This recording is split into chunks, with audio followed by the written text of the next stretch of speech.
kasisi, for today's video, ngayon lang uli ako nagkaroon ng time na gumawa ng vlog kasi medyo na busy tayo itong pagpasok ng taon. So, for today's video nga pala, so ito yung pinagkakabisihan namin ngayong unang buwan ng taon. So, si Aling Maliit po guys ay magwa 1 year na. So, ayan. Malapit na mag 1 year si Aling Maliit. Kaya, medyo busy kami ngayong month na to. Ayan siya. Kung na-miss niyo siya sa aking vlog. So, ayan. Medyo busy po ako sa aking work at ang aking asawa. So, pinaghahandaan kasi namin yung kanyang binyag at yung kanyang birthday. 1-year-old na si Aling Maliit at isasabay na po namin yung pagpapabinyag sa kanya para isang gastos na lang kami, o diba? Tipid tips mga nanay. Pag kayo ay magpapabinyag at first birthday ng inyong anak, isabay niya na para, diba, makatipid tayo. So, sa mga nanay na mga nagtitipid, so, ayan ang magandang tipid tips. So, for today's video, ito yung aming pinagkakaabalahan ngayon. Papakita ko sa inyo yung ginagawa namin ng aking asawa at syempre yung nanggugulo na chikiting, si Aling Maliit. So, ayan mga kasisi, papakita ko sa inyo yung pag-giveaway namin sa mga ninang at ninong. So, nagulat kayo kasi ang dami niya. So, ang bilang kasi ng ninang at ninong ni Aling Maliit ay nasa 30. So, di ba nagulat kayo? Pinagkakitaan namin yung bata, charot. So, hindi. Kasi, mostly yung mga ninang at ninong niya ay mga kaibigan namin, dalawang mag-asawa, mga kasama namin sa trabaho. So, sila na rin yung nag-suggest na gusto nila maging ninang at ninong. So, ito ay nabili namin sa Red Tag.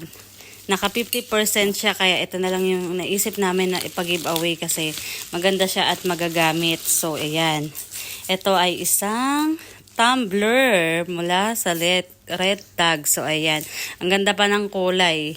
Pwedeng pang babae, pwedeng pang lalaki. So, nabili namin to ng 50%. Kaya namin siya, ito yung naisip namin para makatipid din. So, ang ganda ng quality niya, guys. Kasi siya ay nasa 150 pesos lang to sa Pilipinas. 1.1 real. So, diba? Tapos naka 50% pa to nung nabili namin, 75 pesos lang. Tapos ang naisip kong gawin dito para naman mas maganda at mas magandang souvenir talaga. Mga kasisi, in-order ko to mula sa Lazada. So, ayan, papakita ko sa inyo sa gilid. So, ayan. Magkano lang ang presyo nito? Sobrang mura lang. Parang 10 piso lang yata isa. Para mas maganda siya, diba? So, ayan. Nakalista yung mga ninong at ninang. Tapos, ipapakita ko sa inyo kung paano namin siya ilalagay. So, ayan. Sinasampulan kaya ng aking asawa. So, ayan. Naipakat na. So, ayan. Alisin lang yung tape para maiwan. So, ayan ang mga kasisi yung mga nagawa namin. Diba ang ganda niya? Oh, Ninang Bobby, Ninang Arlene, Ninang Marilyn. Oh, 'di ba ang ganda niya? Very very unique, 'di ba? Kasi may mga pangalan ng mga ninong at ninang, oh, 'di ba? Ang ganda. So, ayan yung mga naisip namin na ipag-giveaway sa mga ninong at ninang. So, yun lang mga kasisi. Tatapusin na muna namin yung aming ginagawa. So, pinakita lang namin sa inyo in case man na magpabinyag kayo o magpa-birthday, pwede nyo gawin to. Pwede rin to sa mga baso. Kasi ito, maganda to. I-order nyo, ilista nyo yung mga ninong at ninang. Tapos, ilagay nyo yung pangalan. Tapos, pwedeng baso or kaya mug. Tapos, ang napili kasi namin is tumbler. O kaya, Aqua Plus. O, diba, yayamanin yun. Pero kami ay tipid tips lang tayo para to sa mga gustong magpa-birthday, magpabinyag. So, pwede nyo gawin to para medyo maganda din naman yung ating ipapasouvenir sa ating mga ninong at ninang. O, diba? Dahil may pangalan nila. So, yan lang ang aking iba-vlog for today. Thank you lagi sa inyong panonood ng aking channel.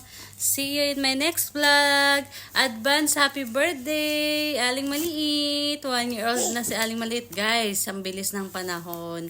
So, ayan, may makulit na nanggugulo sa gilid namin.